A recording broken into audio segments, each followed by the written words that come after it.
Hello, this is Muneeb, growth strategist from Growth Beyond Horizon. And in today's video, I'll be teaching you guys about the three most common mistakes new Amazon sellers make. The first mistake is choosing the wrong product. Most sellers still chase trends instead of doing real research.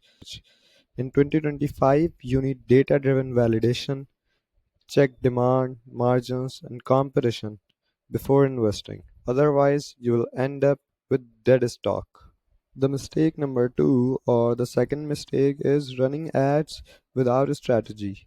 Amazon PPC isn't set and forget anymore. If you don't monitor and optimize, you are just burning money. In 2025, winners use AI driven campaigns and smart targeting to maximize ROI.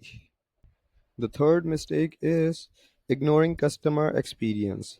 Bad reviews, slow responses, poor packaging. These kill your brand.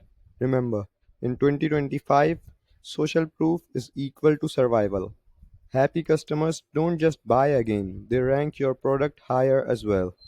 So avoid these three deadly mistakes if you want to survive on Amazon in 2025 and if you want expert guidance to scale smarter and faster. This is exactly what we do at Growth Beyond Horizon. Click the link in the description and let's grow your Amazon business beyond limits.